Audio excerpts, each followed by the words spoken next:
Press conference का आयोजन किया है। और आज जो देश की परिस्थिति है, हमें लगता है कि आज भगत सिंह को याद करना इसलिए ज़रूरी है क्योंकि देश के जो छात्र और नौजवान हैं उनके अधिकारों पर किसी भी दौर से सब ज़्यादा हमला आज हम लोग देख रहे हैं। हम लोगों ने देखा कि नज़दीक में जो कृषि बिल आया संसद के भीतर, वो इस देश के किसानों को दोबारा से कंपनियों के गुलाम बनाने का एक बिल है, एक कानून है। इसी तरीके से श्रम कानूनों में बदलाव किया गया और मजदूरों को जो मालिक हैं उनके गुलाम बनाने की कोशिश की गई। तो भगत सिंह जिन्होंने देश की आज़ादी के लिए अपनी कुर्बानी दी, 23 साल की उम्र में जिन्होंने अपने जो फांसी के तख्ते पर चले गए हंसते हंसते, उनको हम लोग आज उनकी प्रासंगिकता को याद कर रहे हैं। और आप देखिए कि हाल फिलहाल के दिनों में इस देश के अंदर जो लॉकडाउन हुआ कोरोना महामारी के चलते, इस लॉकडाउन में सरकार का जो रवैया रहा अपनी जनता के प्रति और ख़ास करके जो मजदूर हैं, प्रवासी मजदूरों के प्रति जो रवैया रहा वो बेहद निराशाजनक था और असंवेदनशील था। सरकार ने बिना किसी सूचना के, बिना किसी तैयारी के लॉकडाउन की घोषणा कर दी और जब पूरे देश के अंदर जो बिहार के मजदूर फैले हुए थे उनको 2-2 हज़ार किलोमीटर, 1.5 हज़ार किलोमीटर चल करके अपने घर तक लौटना पड़ा।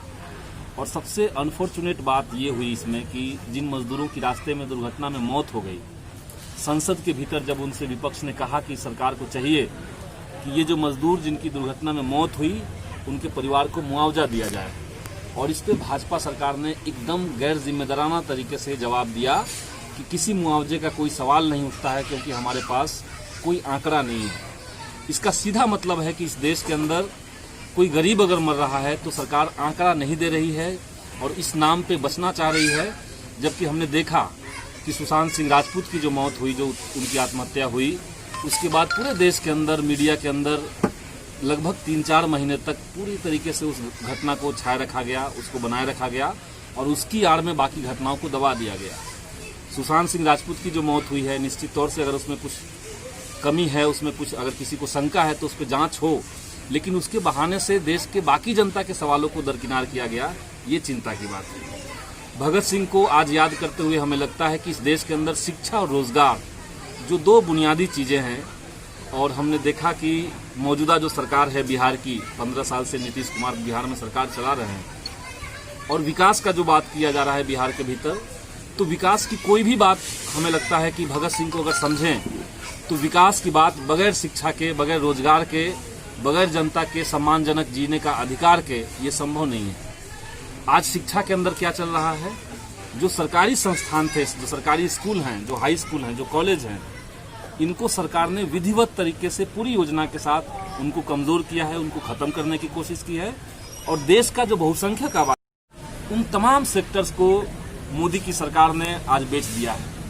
आज गरीब से गरीब आदमी जिसके पास टीवी नहीं है, अखबार नहीं है, वो लोग भी इस सच्चाई को समझ रहे हैं कि नरेंद्र मोदी ने देश का जो रेलवे था उसको प्राइवेट कर दिया है। यानी जो रेल की पटरी है वो जनता की है, मजदूरों के और गरीबों के गाढ़ी कमाई से बनी हुई वो पटरी है, और उसके ऊपर दौड़ने वाली जो ट्रेन है वो सरकारी है। और ये पूरे सरकार का रवैया आज का हो चुका है। हर चीज़ का निजीकरण किया जा रहा है। और इस लॉकडाउन के बीच में जब देश की जनता अपने घरों में थी, सरकार ने लॉकडाउन का जो फायदा उठाया वो इस रूप में उठाया कि 36 जो सार्वजनिक क्षेत्र थे, जो सरकारी कंपनियां थी, 36 ऐसी कंपनियों को इस लॉकडाउन के बीच में नरेंद्र मोदी ने प्राइवेट सेक्टर को दे दिया। यहाँ तक कि प्रधानमंत्री जिस लाल किले से झंडा फहराते हैं 15 अगस्त के दिन, उस लाल किले को भी रेंट आउट कर दिया गया, किसी और कंपनी को दे दिया गया है। और ये एकदम भाई भतीजावाद कॉरपोरेट के साथ देश के अंदर चल रहा है। तमाम नियमों की धज्जियां उड़ाई जा रही है। और इसीलिए हमें लगता है कि आज भगत सिंह को याद करना इसलिए ज़रूरी है क्योंकि देश के अंदर तमाम सेक्टर्स में मौजूदा जो सरकार है वो देश को फिर से गुलामी की तरफ धकेल रही है। और इसीलिए हम लोग आज भगत सिंह को याद कर रहे हैं। यहाँ पे छात्र नौजवानों का एक युवा सम्मेलन हम लोगों ने रखा है और इसमें हम लोग विस्तार से बात करेंगे। और संयोग ये है कि इस समय जब देश इतने क्राइसिस में है, बिहार इतने संकट से गुजर रहा है, वैसे समय में बिहार के अंदर चुनाव है और ये लॉकडाउन के बाद पूरे देश के अंदर पहला चुनाव होने जा रहा है बिहार राज्य के भीतर। और बिहार को ये संदेश देना है कि इस लॉकडाउन के बीच सरकार का जो रवैया रहा वो जनता के खिलाफ वाला रवैया है। और इसलिए इलाके के लोग हैं, उनके बच्चे का पढ़ने का जो जगह था, सरकारी स्कूल, मिडिल स्कूल और हाई स्कूल, इन सबको बर्बाद कर दिया गया है। पिछले 15 सालों में नीतीश कुमार ने इसमें कोई सुधार नहीं किया। बल्कि और बदतर स्थिति कर दी गई इसकी। दूसरी तरफ कहा जा रहा है कि बिहार में डबल इंजन की सरकार है, जबकि अगर नौजवानों के अगर भविष्य को अगर आप देखें तो ये डबल इंजन की नहीं बल्कि डबल बुलडोजर की सरकार लगती है। एक बुलडोजर नरेंद्र मोदी ऊपर से चला रहे हैं, जहां पे नौकरी की तमाम संभावनाओं को खत्म कर दिया गया है। रेलवे में आप सब जानते होंगे कि रेलवे के अंदर 1 साल के भीतर 1.25 लाख के आसपास वैकेंसी निकला करता था मोदी सरकार से पहले, लेकिन आज स्थिति ये हो गई है कि पिछले 6 सालों के अंदर जहां 8 लाख बहाली निकलना चाहिए था, वहां पे सरकार ने सिर्फ 50,000 के आसपास की बहाली निकाली और उस पर भी अभी तक नियुक्ति नहीं हुई है। IBPS जो बैंकिंग का एग्जाम लेता है उसकी भी वही स्थिति चल रही है।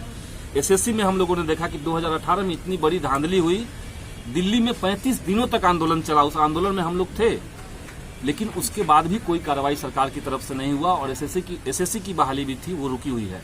यानी एक इंजन, एक जो बुलडोजर है युवाओं के रोजगार के ऊपर, वो बुलडोजर नरेंद्र मोदी का केंद्र सरकार चला रहा है, और दूसरी तरफ जो बिहार सरकार है, बिहार में जो रोजगार के अवसर हैं इसको तबाह करके युवाओं के भविष्य के ऊपर दूसरा बुलडोजर नीतीश कुमार की सरकार चला रही है। 2011 के बाद टीचर की बहाली रुकी हुई है। स्टेट की परीक्षा जो हुई उसमें धांधली हुई, उसमें हंगामा हुआ और इसी बहाने से उसको रोक दिया गया है। बिहार में SSC का जो बिहार का होता है वो 2014 के बाद रुका हुआ है। और इसके साथ साथ जहां पे युवा नौकरी कर सकते थे, जहां पे भाषा की पहली सीढ़ी, अगर विकास के किसी पायदान पे आपको चढ़ना है तो पहला स्टेप आपका होगा वो शिक्षा होगा। और बाकी जो नल्ली गली का सवाल है, खास करके जो गरीब बस्ती है, जो दलित बस्ती है, वहां तक हमने देखा कि एकदम कोई इंतजाम नहीं है। एक बारिश में घुटने तक पानी लग जा रहा है लोगों के घरों में। तो उसको हम लोग एकदम प्राथमिकता में लेकर के, जहां तक अभी तक विकास का कोई एक किरण नहीं पहुंचा है, उसको हम लोग प्राथमिकता में लेकर के उस काम को कराने का एजेंडा में रखे हैं।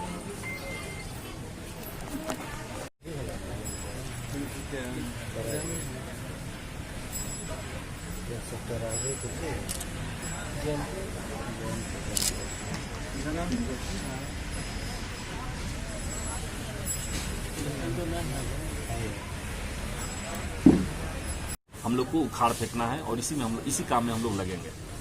धन्यवाद।